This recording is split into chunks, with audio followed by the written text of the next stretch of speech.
today that was kind of interesting. It was kind of weird because I know people use drones to spot things like sharks and stuff like that, they say. But how about this one? It says, crocodile spotting drone patrol takes off down under. Australia's rugged crocodile country could become safer thanks to the world's first drones, which were given a test flight on Thursday, September 26. The high-tech drone, known as Croc Spotters, were tested near Cairns, Queensland, patrolling along the riverbeds and detecting animals as they went. At first I was like, okay, what's so special about this? Don't people do that all the time nowadays if they want to use a drone for research or potentially, like they say here, to find like an animal? It says, armed with what designers say is the world's first artificial intelligence algorithm, they can identify the reptiles in creeks, rivers, and beaches. The technological solution came from adapting newly developed shark spotting drones to detect a different kind of apex predator. As the pilot operates the drone, the algorithm scans the video and sends an alert back to the pilot if it picks up on a threat below. Designers say the algorithm is 93% accurate, while that for the naked eye is around 16 to 19%. So in many ways, I guess it's kind of like facial recognition with animals. That's kind of something to think about.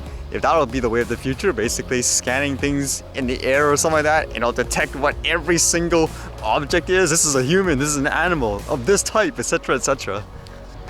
And how about this read of a man shooting a person's drone? To my understanding, they were filming basically real estate, and this guy took exception to that, and they shot it with a gun, and he wasn't charged in the end.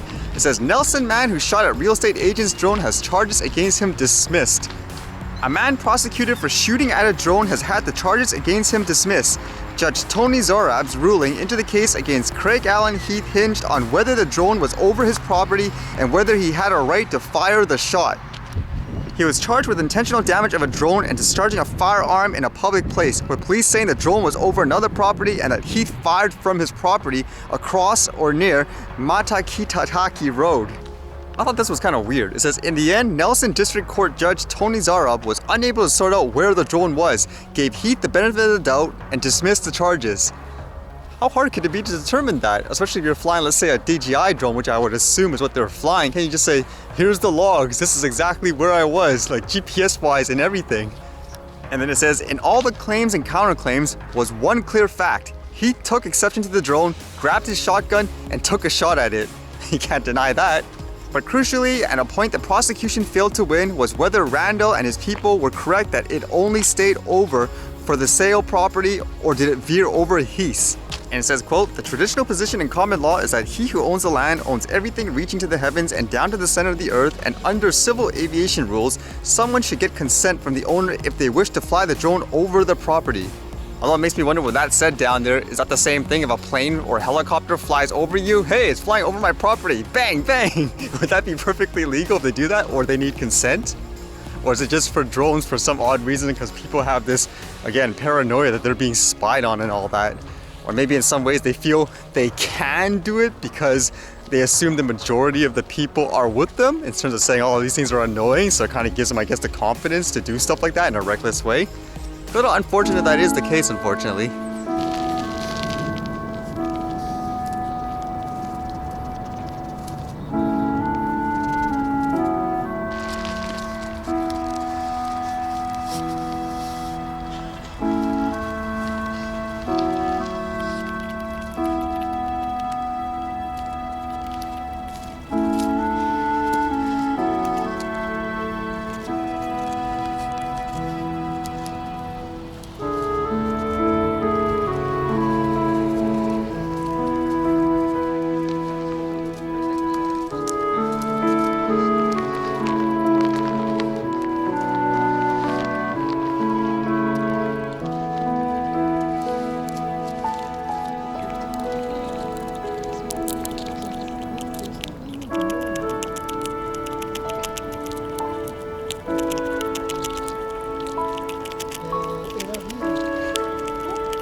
Alright, see you guys later.